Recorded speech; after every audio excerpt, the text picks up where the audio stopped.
Diz assim a palavra de Deus: Ora, os discípulos de João e os fariseus estavam jejuando.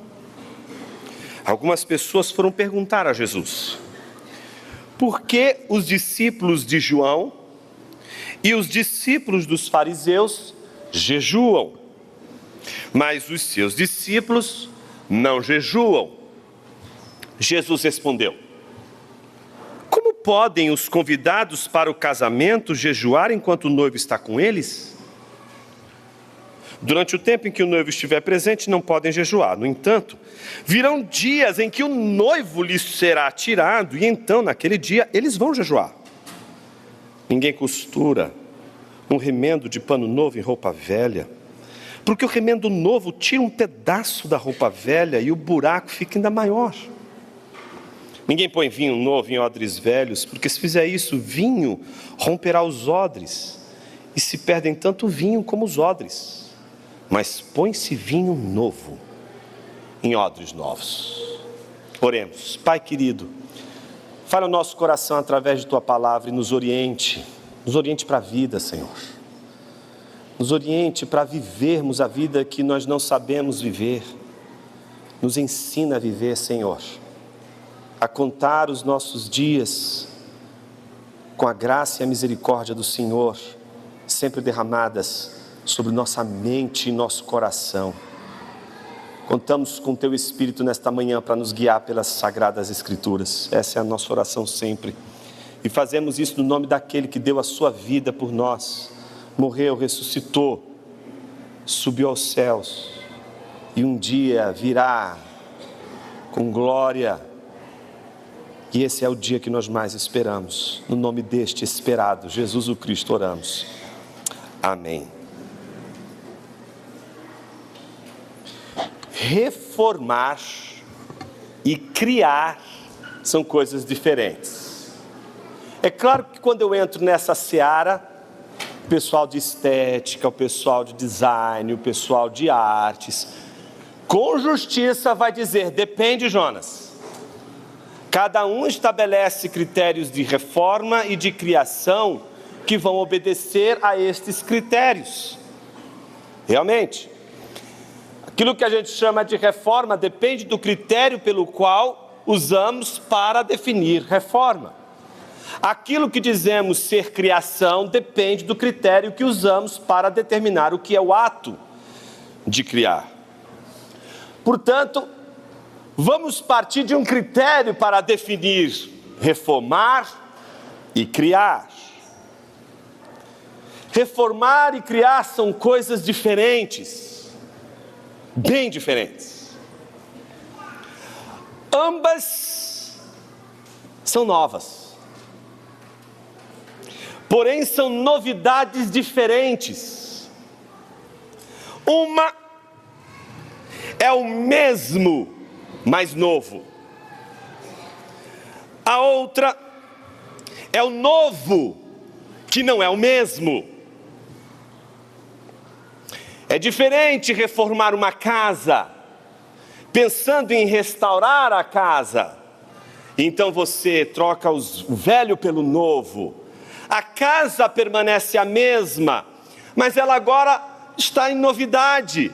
Ela foi restaurada, ela foi pintada, ela passou por uma reforma, e todos os que vivem naquela casa reconhecem que é a mesma casa, só que nova, reformada, restaurada.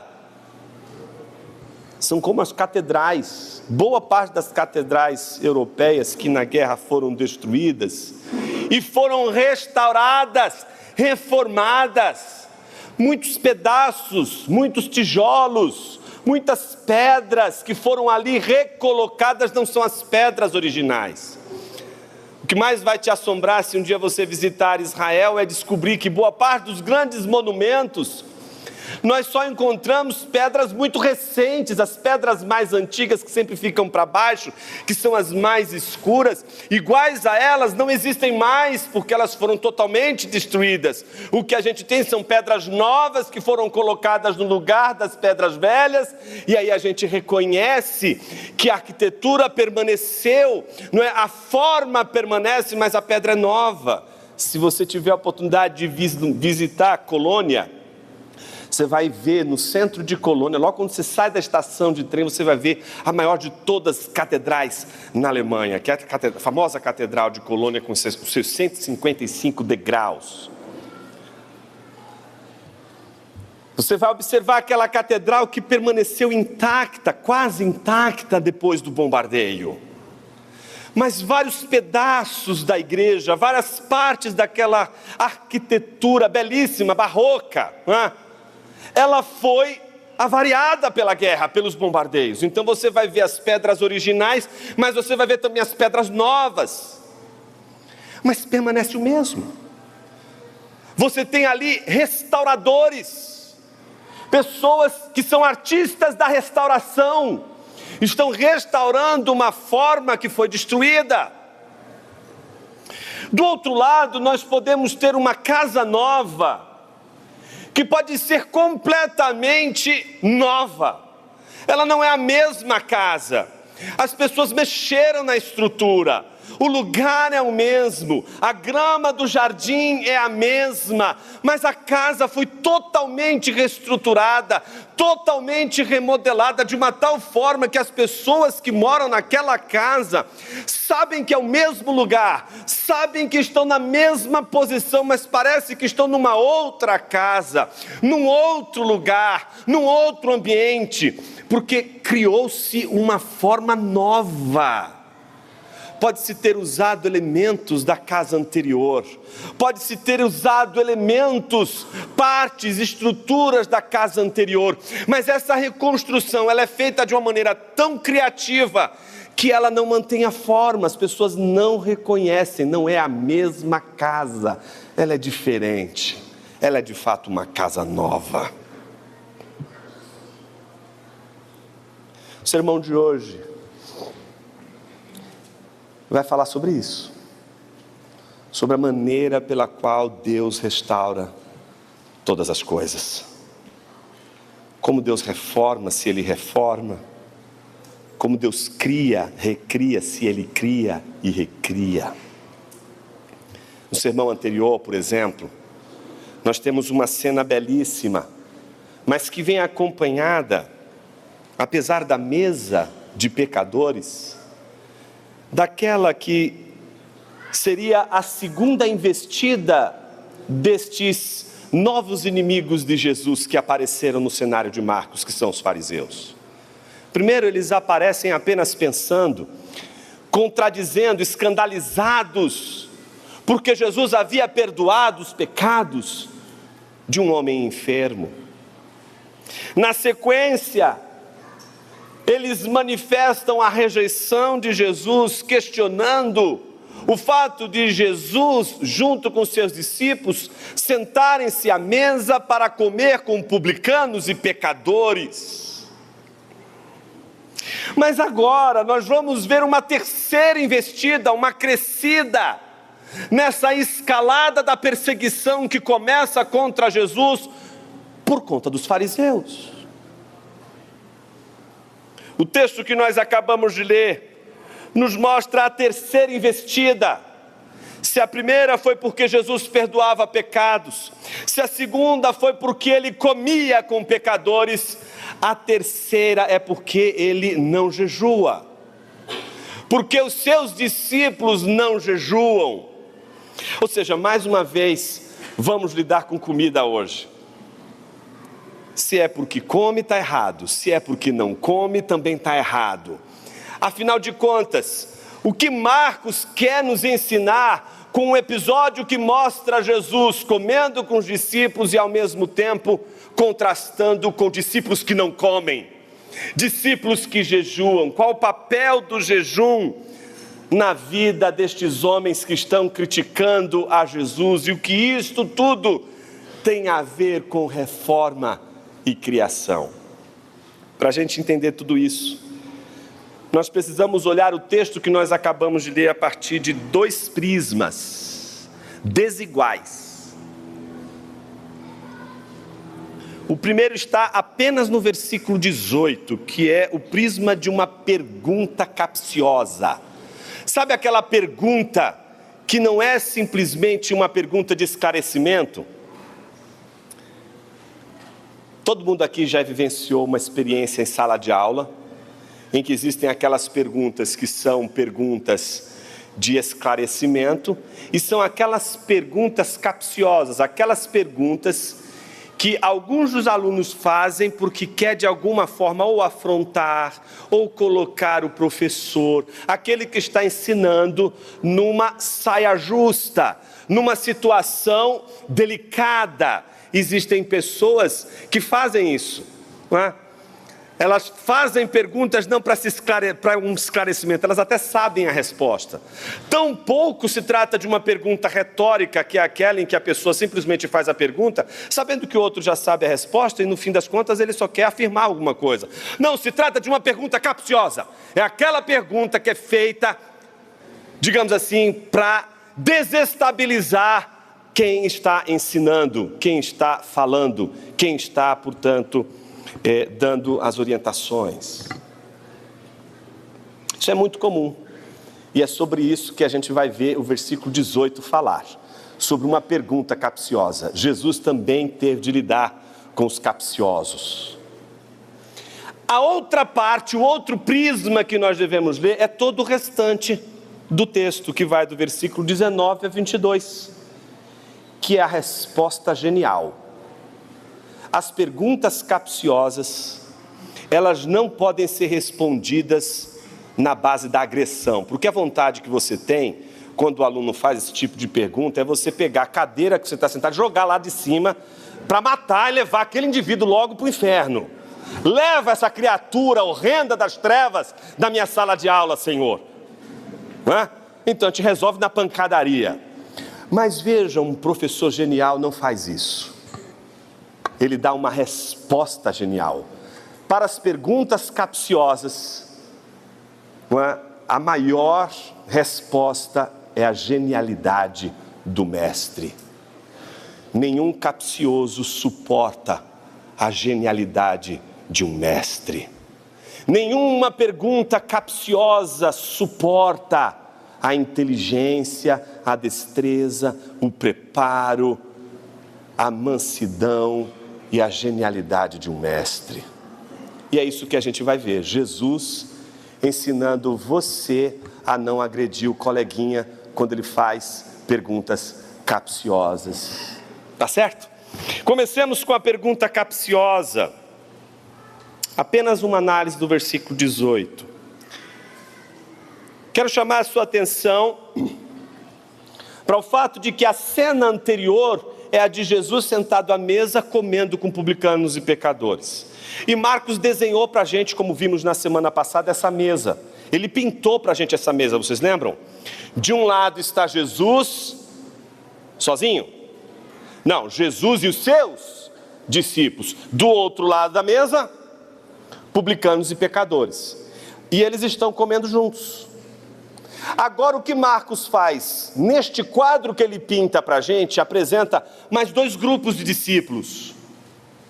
Discípulos de João Batista, e aí você coloca bastante aspas, discípulos dos fariseus. Perceba que Marcos começa em primeiro lugar anunciando como fariseus, e só depois ele vai mencionar como discípulos, só para sugerir que se tratam não de discípulos de fariseus, como se os fariseus possuíssem discípulos, mas fariseus que a gente poderia chamar de pato novo.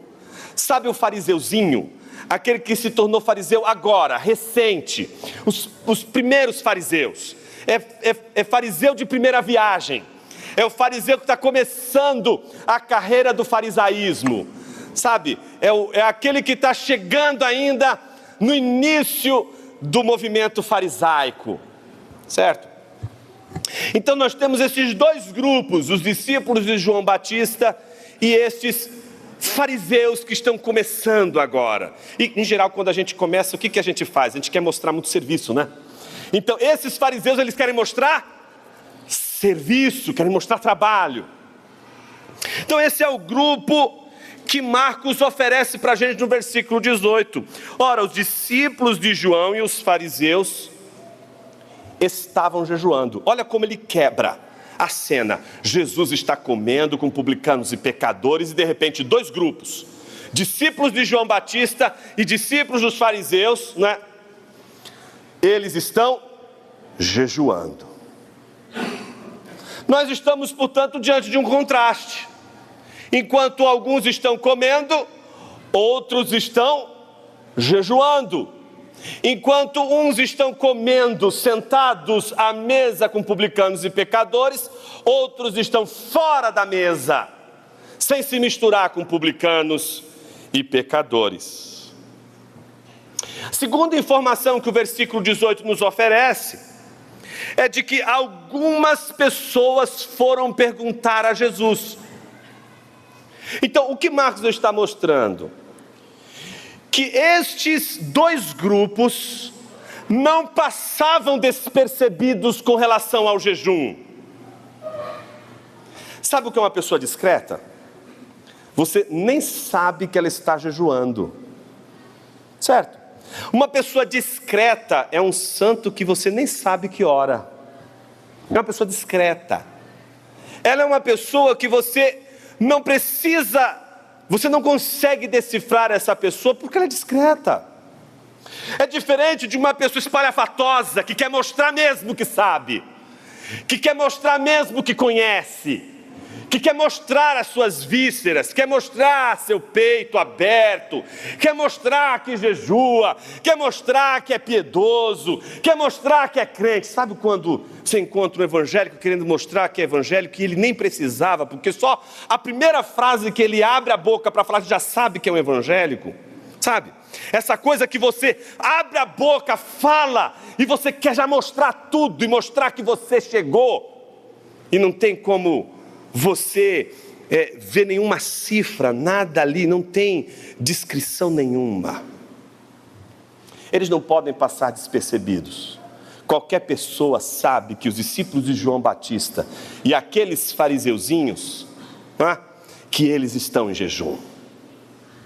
Tanto é assim que eles fazem questão de se mostrarem dessa forma, ao ponto das pessoas verem um contraste. Elas estão vendo, de um lado, Jesus comendo com seus discípulos, com publicanos e pecadores, e do outro lado, aqueles que estão com as suas expressões espalhafatosas, mostrando de certa forma que estão em jejum por razões que são dignas. Tão dignas que estas pessoas, observando esses dois grupos, se aproximam de Jesus e fazem a seguinte pergunta a Jesus. Essa é a terceira informação importante. Elas vão fazer essa pergunta para Jesus. Elas já sabem o que os discípulos de João Batista vão dizer e já sabem o que aqueles fariseus vão dizer. Elas querem saber o que Jesus vai dizer. E elas perguntam o seguinte: por que os discípulos de João e os discípulos dos fariseus jejuam, mas os seus discípulos não jejuam?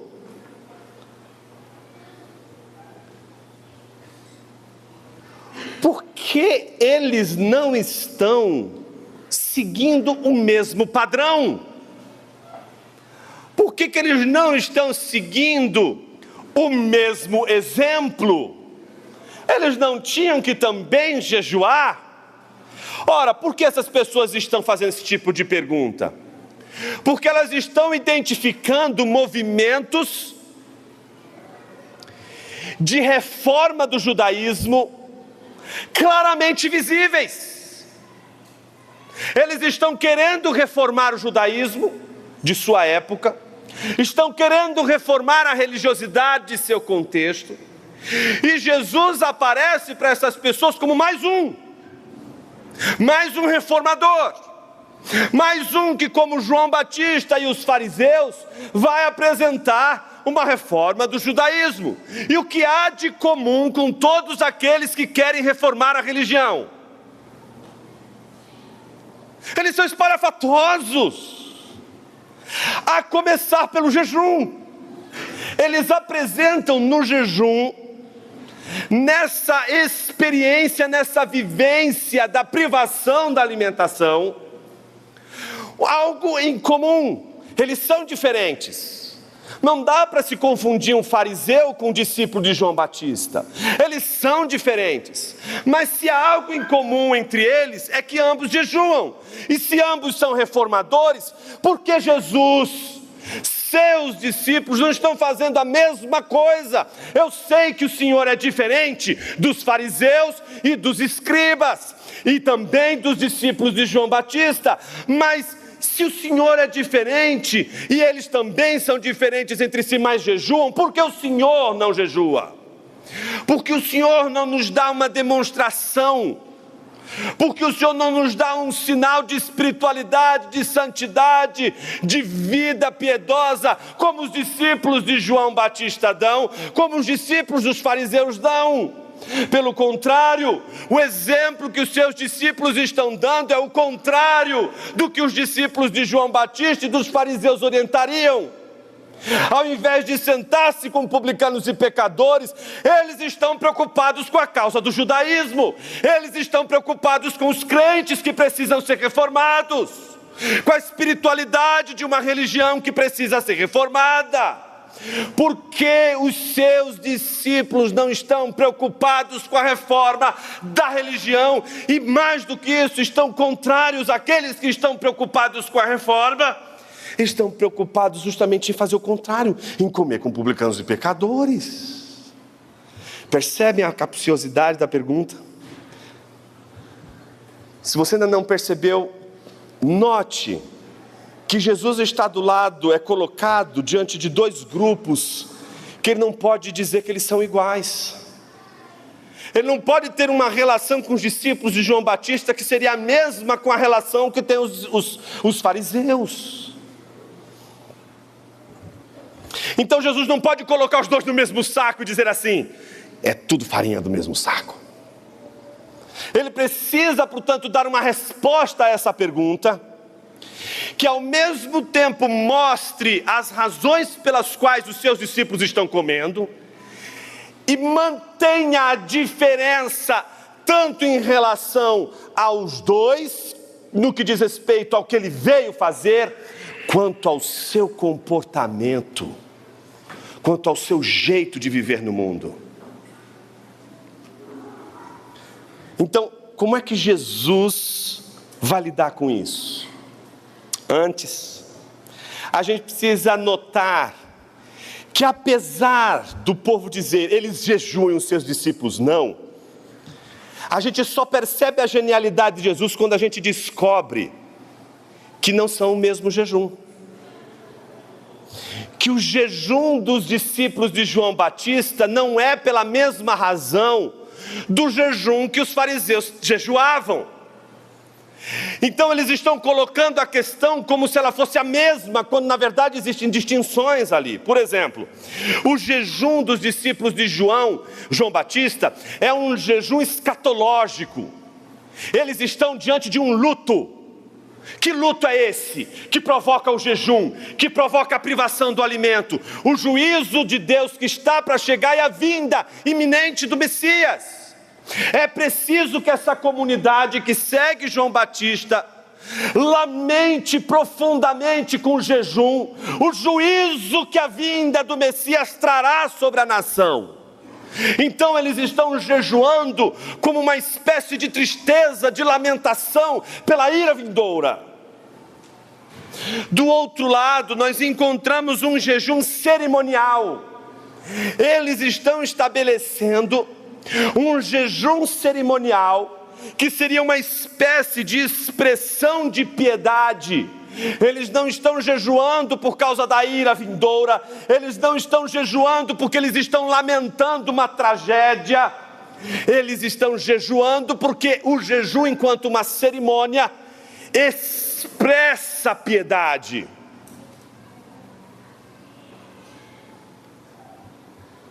Então, quando as pessoas perguntam a Jesus, por que eles jejuam, mas seus discípulos não? Jesus precisa de alguma forma mostrar, olha, eles não jejuam da mesma forma. Já começa por aí, vocês estão enganados. O jejum que ambos jejuam são por motivos diferentes. Não somente isso, Jesus precisa contrastar-se com ambos os jejuns. Ele não pode aceitar nenhum jejum nem outro, mas tampouco pode aceitar o comportamento de um e de outro. Então vem a resposta genial de Jesus. Segundo ponto, segundo prisma, que vai do 19 ao 22. Observe, Jesus é muito simples na argumentação, mas muito preciso. Ele oferece três imagens. Uma imagem que representa a sua grande tese, certo? E duas outras imagens que refutam as propostas de jejum anteriores. Então comecemos com a primeira imagem, que é a imagem do casamento. Eu quero chamar a sua atenção para a maneira como Jesus responde uma pergunta capciosa. Como é que se responde uma pergunta capciosa? Com outra pergunta.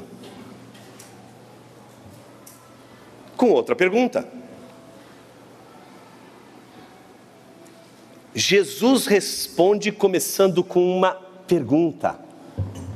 Jesus devolve àquela pergunta capciosa uma outra pergunta. Qual é a pergunta? Como podem os convidados para o casamento jejuar enquanto o noivo está com eles?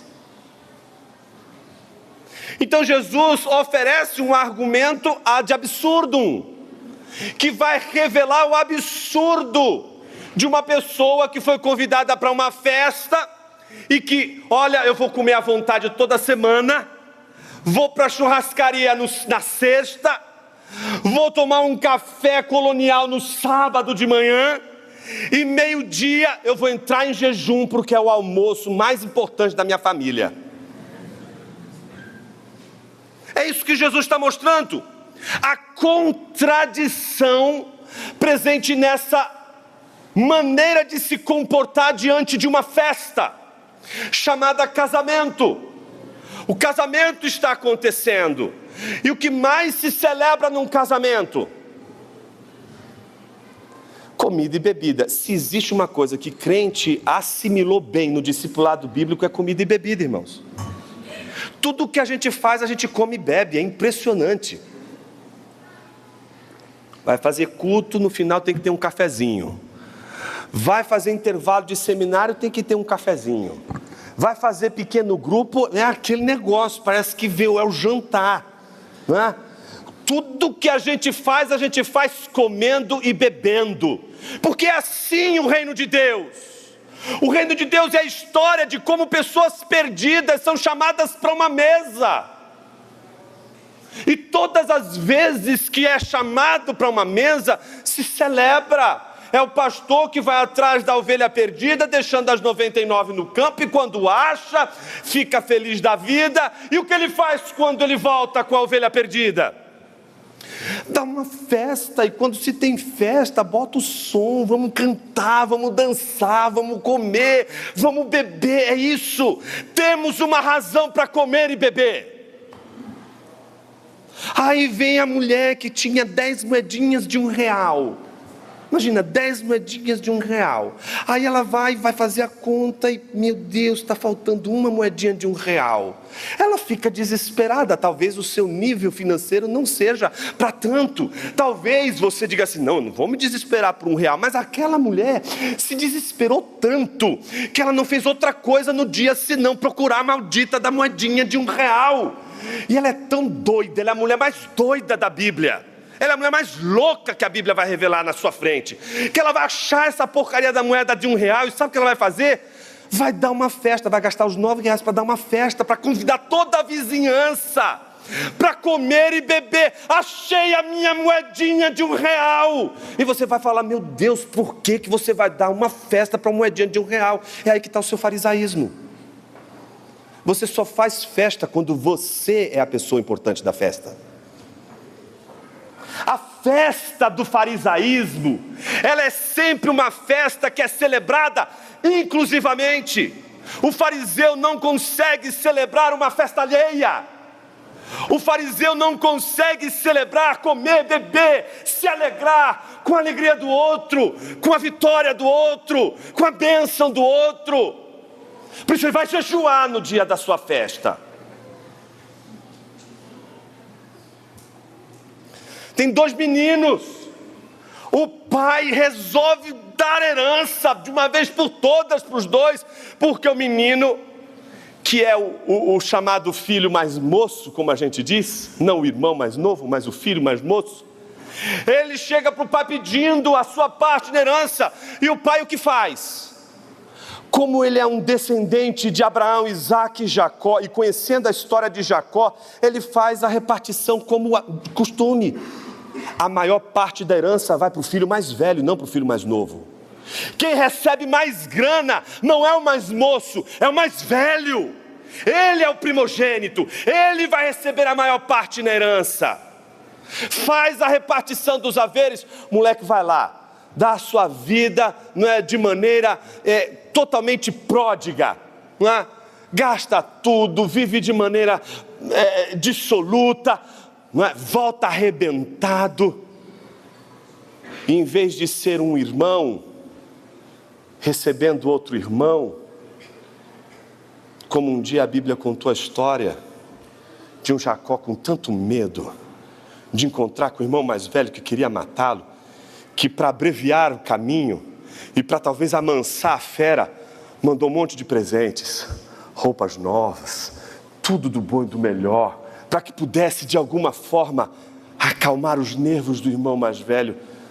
Mas a Bíblia muda, Jesus é genial, Jesus troca Jacó pelo pai, por Iavé. E aí é Iavé que, quando vê o menino, faz os mesmos gestos de Esaú, que corre até Jacó e agarra no pescoço de Jacó e enfia um monte de beijo. O pai está na pele de Esaú, a pele do rejeitado, mas é o pai na pele do rejeitado Esaú que tasca um beijo no menino. O menino diz: pai, me trata como um dos servos. E o que o pai diz: imagina, você é meu filho, tudo que é meu é teu.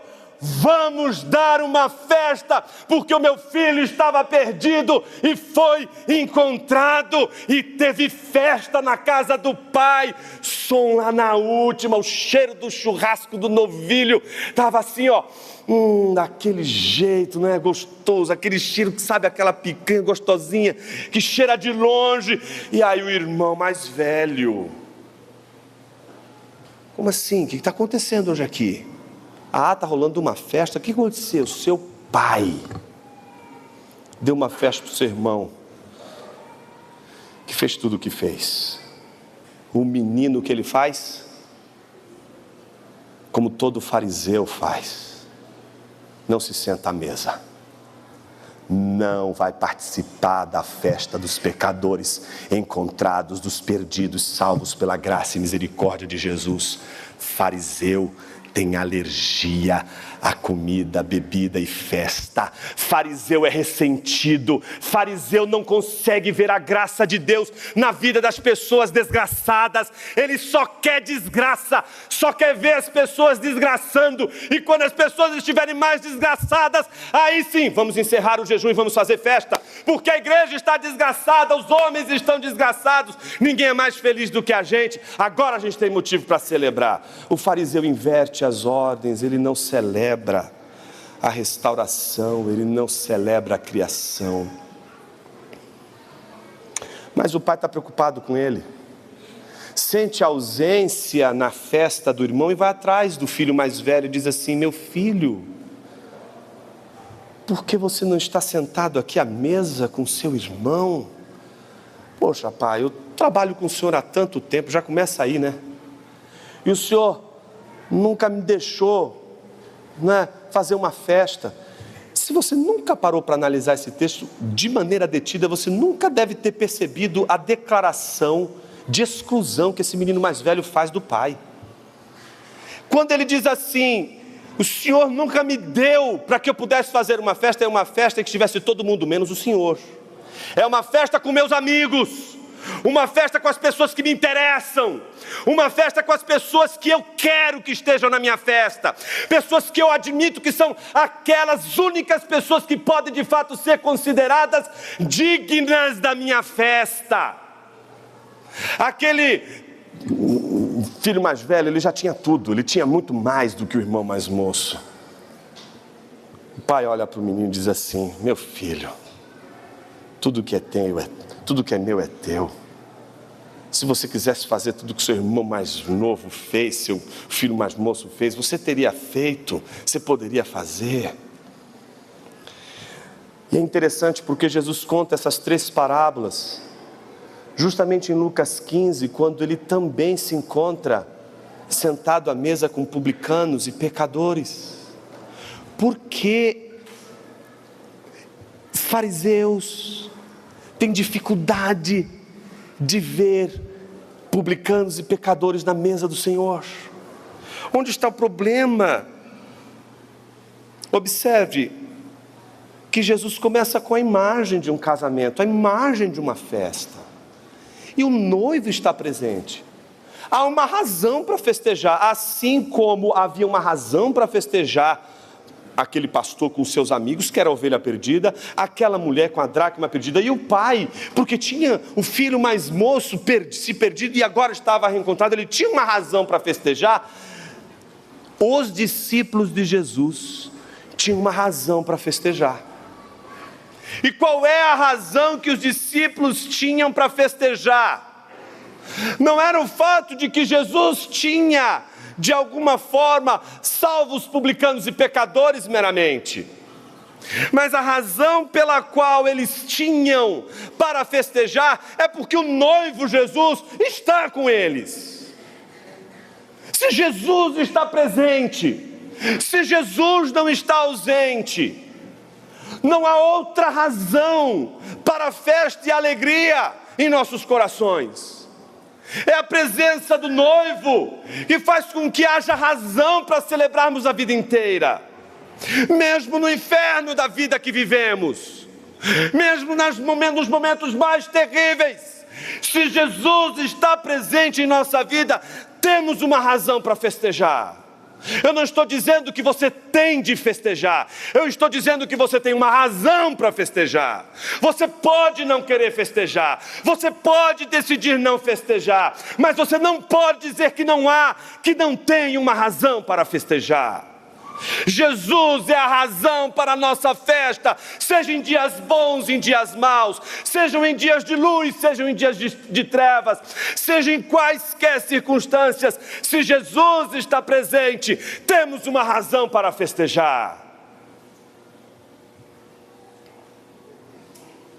Jesus devolve com uma pergunta inevitavelmente retórica. Portanto, quando ele diz: como podem os convidados para o casamento jejuar enquanto o noivo está com eles? Ele está dizendo: é claro que isso é um absurdo. Ninguém que é convidado noivo vai jejuar justamente no dia do casamento do noivo, ainda mais com o noivo presente. Então seria uma incoerência os discípulos de Jesus não comerem.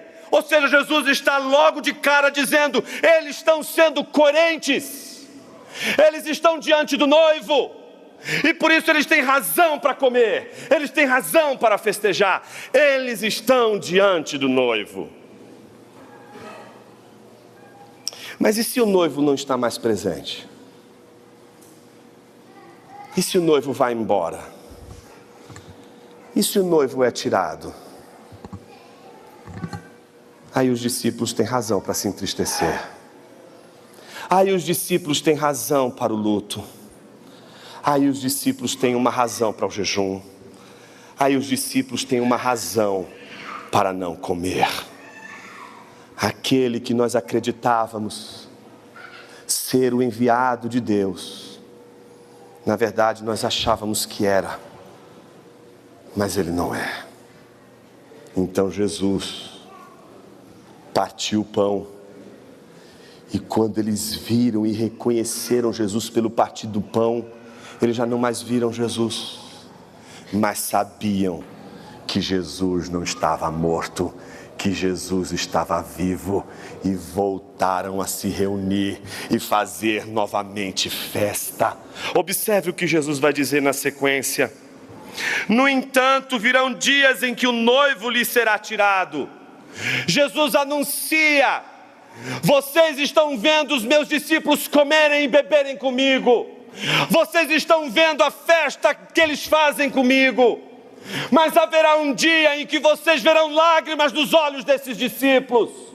Haverá dias que vocês verão eles jejuando novamente, e eles terão sim uma razão para jejuar.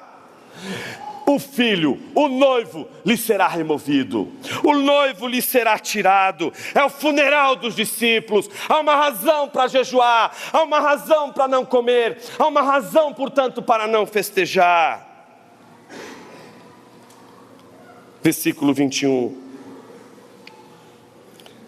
Uma vez que Jesus diz que não é mais necessário jejuar, porque o noivo está presente, ele vai dizer: é necessário jejuar quando o noivo está ausente.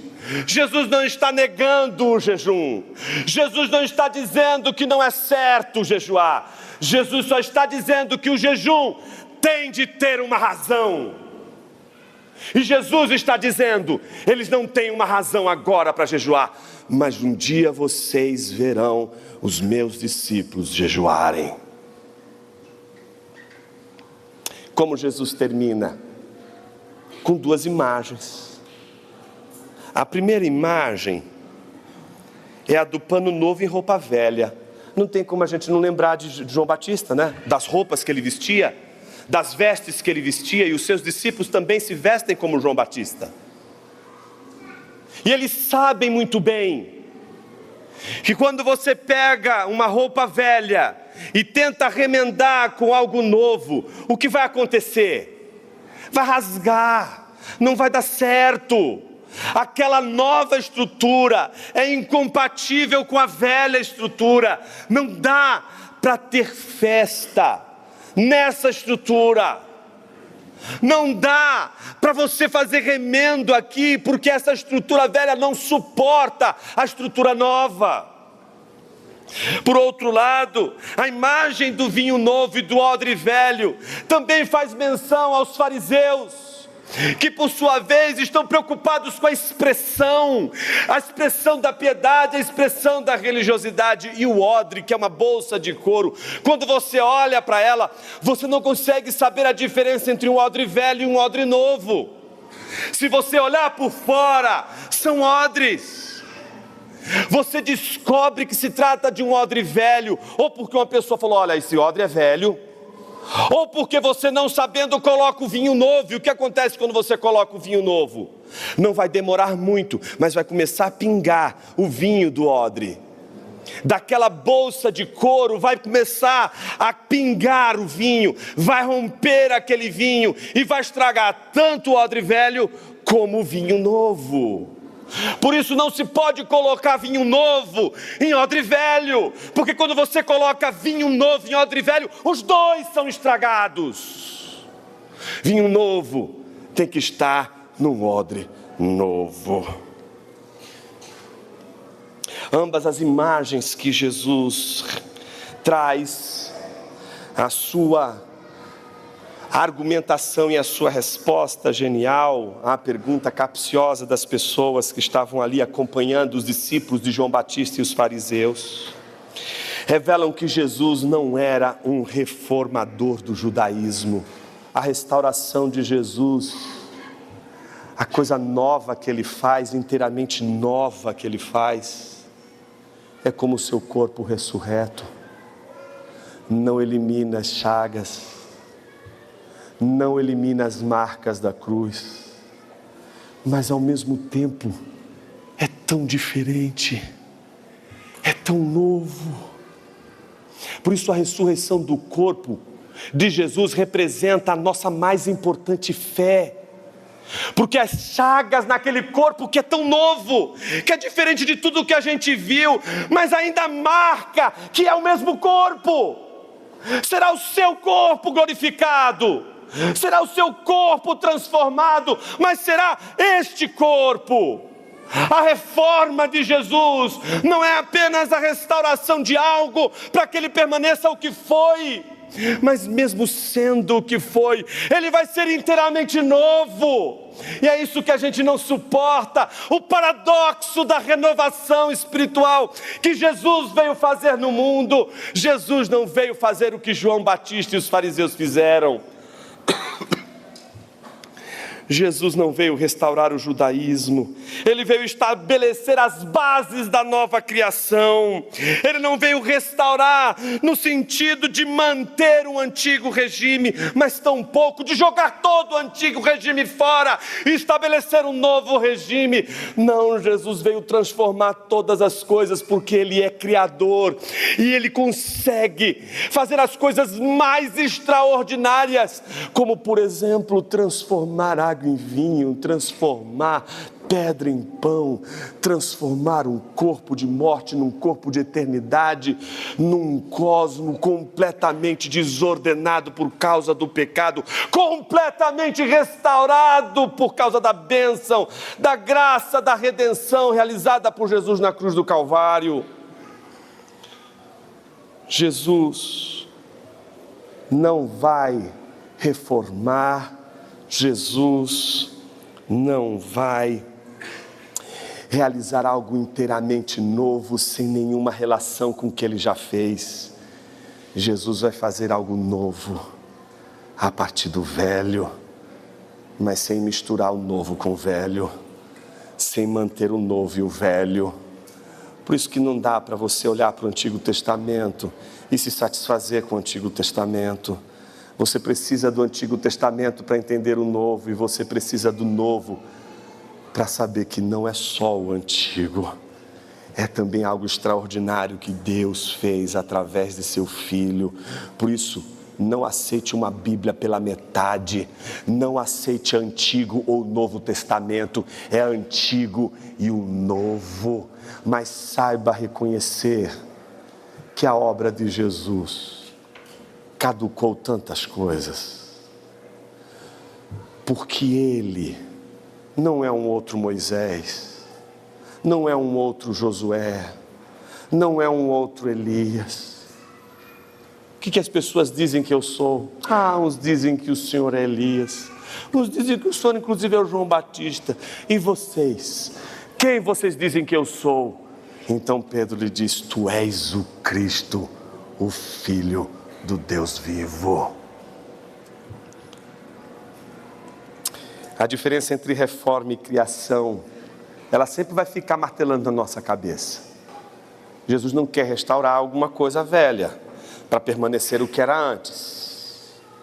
No entanto, Jesus não vai fazer algo tão novo que não carregue em si aquilo que era antes. Ele é o Rei que vem restaurar toda a criação e estabelecer não uma reforma religiosa, mas algo absolutamente novo, o Evangelho. E é por isso que a reforma não deu certo, graças a Deus. A reforma protestante é a história de um fracasso. Não foi feita a reforma espiritual, porque não se reforma uma religião com o Evangelho. O Evangelho não deve ser usado para reformar a religião. O Evangelho é usado para sedimentar um rei que reúne para si os seus súditos numa coisa chamada igreja. O Evangelho, portanto, é a convocação do senhorio de Jesus para os seus. Por isso o Evangelho, todas as vezes que ele é usado, ele vai vencer até mesmo as nossas expectativas de reforma espiritual. A gente acha, né? Puxa vida, e o que seríamos de nós se não fosse Lutero? Graças a Deus que a história de Lutero é a história de um fracasso, ele não conseguiu reformar a igreja, não é? Mas o que veio por causa do Evangelho? o que veio por causa da recuperação do evangelho perdido, o que veio a partir da pregação do evangelho e das escrituras. A Bíblia as pessoas tinham nos seus vitrais. A Bíblia hoje você tem nos púlpitos, nas igrejas, nas cadeiras. Tem Bíblia de tudo quanto é jeito hoje. Tem Bíblia de não sei quem, né? Tem Bíblia de pregador X, Y, Z. Tem Bíblia para homem, Bíblia para mulher, Bíblia para criança, Bíblia para idoso. Tem Bíblia para cores de time. Tem Bíblia de todos os tipos. A pergunta sempre é a mesma: onde está o evangelho? Não é porque você tem a Bíblia em suas mãos que você tem o evangelho da salvação. Você pode ter a sua Bíblia aberta, Salmo 91, e pode ter um demônio dentro da sua casa. Não é a Bíblia em si, é o evangelho. Ah, mas Jonas, não tem evangelho sem a Bíblia. Amém, meu irmão, agora tem. Agora sim você colocou as coisas na ordem. A Bíblia é o meio pelo qual você acessa o evangelho, e sem ela você não acessa o evangelho. Por isso a gente defende a Bíblia com unha e dente. Por isso a Bíblia está acima de tradições. Por isso a gente não pode reformar meramente tradições, achando que reformar a tradição é pregar o evangelho. Não! Reformar uma tradição pode ser uma bênção, mas não é pregar o evangelho. São coisas diferentes. E assim a gente termina com a segunda linha. Ficou fácil de ver a segunda linha? Versículo 18, parte A. As reformas religiosas. Tem a reforma dos discípulos de João Batista, tem a reforma proposta pelos fariseus. São reformas, são propostas de reformas religiosas. Elas contrastam com os versículos 21 e 22. O fracasso das reformas religiosas, porque elas não tocam nas estruturas. Elas tentam de alguma forma, com algumas modificações, elas tentam renovar e não dá certo. É o pano que rasga, é o odre que rompe. Versículo 18b, as pessoas fazem perguntas a Jesus. Então é a pergunta das pessoas. O versículo 19b a 20 é a resposta de Jesus. Jesus responde à pergunta das pessoas: por que os seus discípulos não comem com os fariseus? Jesus diz: por quê? Eles não precisam, no momento que o noivo for tirado, eles vão jejuar. Mas agora eles não vão jejuar. Vai chegar o momento que eles vão jejuar, mas não é agora. E o que está no centro? Versículo 19a. Que é a piscadela de Marcos para a igreja do seu tempo e a piscadela de Marcos para mim e para você hoje. A pergunta deste sermão é uma só: como podem os convidados para o casamento jejuar enquanto o noivo está com eles? Essa é uma pergunta que pode ser feita da seguinte maneira: como pode você, diante de um culto ao Jesus presente, ser tão infeliz? Como você pode estar hoje aqui, num culto onde Cristo se faz presente, quando Ele disse que onde 2 ou mais pessoas estivessem reunidas, Ele estaria ali. E quando a igreja canta Maranata, que a gente botou esse Maranata para o futuro, né? Aí todo mundo gosta de cantar o Maranata, né? Maranata, ora vem Senhor Jesus, porque a ideia é o ora vem Senhor Jesus lá do futuro, né? Mas quando você estuda a cristologia do Novo Testamento, você descobre que o Maranata deles, o Maranata que eles estavam dizendo, é ora vem Senhor Jesus aqui. Nós estamos reunidos. Eles sabiam que Jesus estava ascendido aos céus. Então quando eles estão dizendo Maranata, eles estão dizendo: Senhor, estamos reunidos, vem aqui. A presença de Jesus se faz entre o povo de Deus, quando o povo de Deus se reúne. E a minha pergunta para você é: por que no meio da celebração de hoje há tanta tristeza? Talvez você tenha boas razões para dizer: eu não dou certo na vida, meu casamento está um lixo, meus filhos não me amam, minhas filhas não dão certo comigo, eu tento ensinar, não dá certo, eu queria um namorado e essa igreja está cheia de homem frouxo.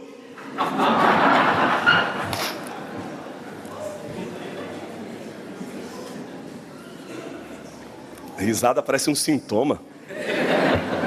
Eu eu oro a Deus pedindo uma varoa. E Deus precisa curar seus olhos. E você está aqui no meio do culto, um baita de um vazio, aqui dentro buscando o Senhor, me dá aquilo que eu preciso para ser feliz. Eu não posso sair desse culto hoje triste, vazio de novo. E eu estou dizendo para você, Ele está aqui. O que mais você precisa para festejar, para se alegrar, do que saber que Ele está entre nós. Todas as vezes que nos reunimos e dizemos, Maranata, ora vem Senhor Jesus. Quando dizemos isso, Ele está entre nós. Jesus está aqui. Ele anda no meio dos candelabros de ouro, como diz Apocalipse capítulo 2 e 3. Ele passeia no meio das suas igrejas. Ele sabe o que acontece no seio de sua igreja. Ele sabe o que acontece com você, sabe o que se passa em sua mente e seu coração. Talvez o sermão de hoje nos identifique mais com o filho mais velho, com os fariseus, que diante da presença de Jesus, preferem jejuar. Eu preciso jejuar, porque a gente só jejua por aquilo que a gente não tem mais. A gente só deve jejuar, no contexto dessa passagem, como ele nos ensina, quando nos foi tirado o que mais nos importa. Talvez a nossa maior identidade hoje seja de um fariseu, porque diante de Jesus, em vez de nos alegrarmos, nós estamos jejuando, com nossas murmurações, com nossas reclamações, com aquele nosso jeito de dizer, é a vida, irmão, vida que segue, vai passar. Talvez chegou a hora de você realmente encontrar uma razão para festejar, porque se Jesus está aqui, é porque pecadores estão sentados à mesa do Cordeiro. Então eu quero convidar você a se juntar com outros tantos pecadores hoje nesta manhã, para dizer, Maranata, vem Senhor Jesus. A você que hoje está aqui, nunca se arrependeu de seus pecados, não dos pecados morais, mas do pecado por murmurar tanto, mesmo tendo tanto de Deus que é Jesus Cristo. Quero convidar você a curvar sua cabeça e, adiante de tudo isso, dizer mais uma vez, Maranata, vem Senhor Jesus. E que Ele seja o motivo da sua festa hoje, que Ele seja o motivo da sua celebração hoje, que Ele seja o motivo da nossa alegria hoje. Senhor, eu sei que tem dias que nós queremos enfiar nossa cabeça na terra, não queremos encontrar ninguém, porque tudo que a gente quer a gente não tem, o que a gente deseja a gente não encontra, e a gente se sente tão insatisfeito, infeliz e vazio. Aí a gente acha que a gente precisa de uma reforma. Aí a gente acha que a gente precisa reformar a nossa maneira de viver a vida. E aí a gente vai tentando restaurar, através de disciplinas, um jeito de viver a vida cristã. Até a hora em que a gente descobre que a vida cristã não pode ser um conjunto de regras que a gente segue para ser feliz, mas que o Evangelho é a história de como um Deus nos dá razão para sermos felizes, e por isso nós servimos alegremente. Senhor, não deixe o meu irmão e a minha irmã saírem hoje daqui sem descobrirem a bênção do Evangelho que transforma nosso coração e nos faz ter motivos para nos alegrar quando, pelo contrário, teríamos todos os motivos humanos para nos entristecer. Obrigado porque o Senhor não nos diz que devemos ser felizes nas horas tristes, mas o Senhor nos diz que nós temos uma razão para sermos felizes, e que mesmo diante das tristezas, se nós encontrarmos essa razão, nós vamos ver a tristeza dar lugar à alegria. Uma noite inteira de lágrimas, terminar com alegria. Que o Senhor receba os nossos corações, nossa alma, nossa vida inteira, nessa hora. E que o Senhor escute uma vez mais a nossa oração. Maranata, ora vem, Senhor Jesus.